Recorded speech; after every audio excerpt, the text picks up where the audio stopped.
காலகட்டங்களிலே பல நேரங்களிலே தமிழகம் முழுவதும் நீதிக்காக போராடிய அக்கா சிவகாமி ஐஏஎஸ் அவர்களை இப்பொழுது உரையாற்ற அழைக்கிறேன். பேரன்பிற்கும் பெருமதிப்பிற்கும் உரிய பகுஜன் சமாஜ் கட்சியின் மாநில தலைவர் அன்பு சகோதரர் ஆனந்தன் அவர்களே, இங்கு உரையாற்றிய அன்பு சகோதரர் மாதவராவ், சகோதரி ரேவதி உள்ளிட்ட பெரியோர்களே, நண்பர்களே, பகுஜன் சமாஜ் கட்சியில் உள்ள சகோதர சகோதரிகளே, ஆம்ஸ்ட்ராங்குடைய உற்றார் உறவினர்களே, உங்கள் அனைவருக்கும் முதற்கண் எனது வணக்கத்தை தெரிவித்துக் கொள்கின்றேன். நாம் நேரடியாகவே விஷயத்துக்கு வந்து விடுவோம். ஏன் சிபிஐ என்கொயரி வேண்டாம் என்று தமிழக அரசு சுப்ரீம் கோர்ட் வரை சென்று வாதாடி இருக்கிறது என்பதை நாம் முதலில் தெரிந்து கொள்ள வேண்டும்.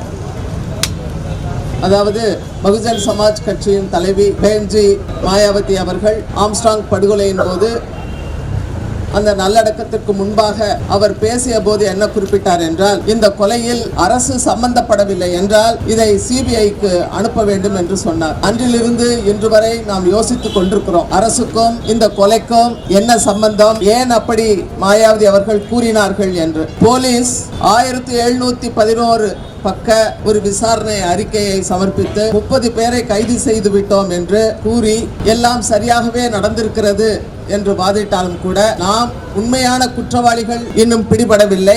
அவர்கள் பிடிபட வேண்டும் என்றால் சிபிஐ உள்ளே வர வேண்டும் என்று வேண்டுகோள் வைக்கின்றோம். இதற்கு காரணம் என்னவென்றால், இந்த 1711 பக்க அறிக்கையில் முக்கியமான விஷயங்கள் பேசப்பட்டனவா என்றால் அதில் விடுபட்ட விஷயங்கள் சில உள்ளன. அதாவது ஆம்ஸ்ட்ராங்கின் மனைவி பொற்கொடி அவர்கள் ஆம்ஸ்ட்ராங்கிற்கு வந்த கொலை மிரட்டல் பற்றி அதிகம் அறிந்திருப்பவர். அதற்போல் கூட இருந்த ஆனந்தன், அமல்ராஜ் போன்றவர்களுக்கும் அந்த கொலை மிரட்டல்கள் பற்றி தெரியும்.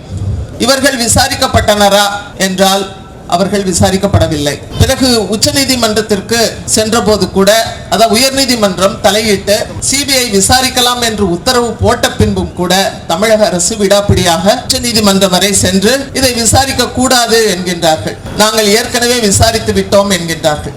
இதில் அரசியல் உள்நோக்கம் உள்ளதா? இது முக்கியமான ஒரு கேள்வி. இன்னொன்று, வேலூரை சேர்ந்த அசோக் ராஜ் என்பவருடைய கொலை பழிவாங்கல் நடவடிக்கையாக ரவுடிகள் ஆம்ஸ்ட்ராங் அவர்களை கொன்றுவிட்டார்கள் என்று கூறப்படுகிறது. அப்படி அசோக் ராஜுக்கும் ஆம்ஸ்ட்ராங்குக்கும் பகை இருக்குமே எனில், அல்லது அவரது கொலையில் ஆம்ஸ்ட்ராங் அவர்கள் சம்பந்தப்பட்டிருப்பாரே எனில், ஏன் அப்போதே நடவடிக்கை போலீஸ் எடுக்கவில்லை? ஒன்று. இரண்டாவது, ஆம்ஸ்ட்ராங் அவர்களுக்கு பகைமை அந்த ரவுடி கும்பல் மட்டும்தானா? வேறு ஏதாவது அவருக்கு பகை இருந்ததா? அரசியல் பகை இருந்ததா? அல்லது வேறு கட்சிக்காரர்களோடு பகை இருந்ததா? இந்த கோணங்களில் போலீஸ் விசாரித்ததா என்பதே தெரியவில்லை. அப்படி விசாரித்திருந்தால், பல கோணங்களில் இருந்தும் விசாரித்திருந்தால் உண்மை வெளிப்பட்டிருக்கும். ஒரே ஒரு பகைவரை சுட்டிக்காட்டி அவர்தான் கொன்றுவிட்டார் என்று கூறுவது உண்மைக்கு புறம்பாக இருக்கிறது என்று நாம் எல்லோருமே சந்தேகப்படும் வகையில் இருக்கின்றது. அசோக் ராஜ் கொலையில் ஆம்ஸ்ட்ராங் மறைமுகமாக சம்பந்தப்பட்டிருக்கிறார் என்றால் ஏன் அப்போது அவர் மீது நடவடிக்கை எடுக்கவில்லை? இது எதை காட்டுகிறது என்றால் ஆம்ஸ்ட்ராங் குற்றமற்றவர் என்பதையே காட்டுகிறது. அப்படி இருக்கும்போது அவர் கொலை செய்யப்பட்ட பின் அசோக் ராஜை காரணம் காட்டி அவர்தான் கொன்றுவிட்டார் என்று பழிபடுகிறார்கள்.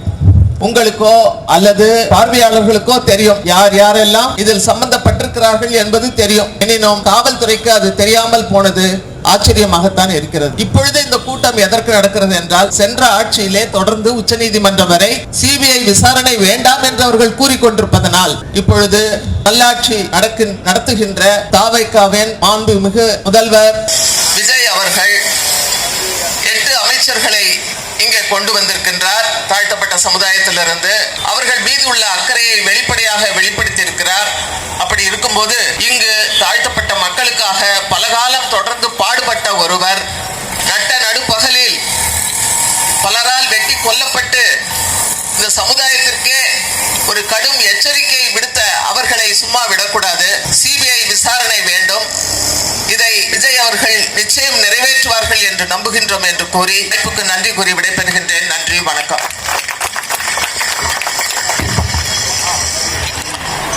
இது போன்ற செய்திகளை தொடர்ந்து பெற நம்ம வேர்ல்ட் பிரின்ஸ் சேனலை மறக்காம சப்ஸ்கிரைப் அண்ட் ஃபாலோ செய்து கொள்ளுங்கள்.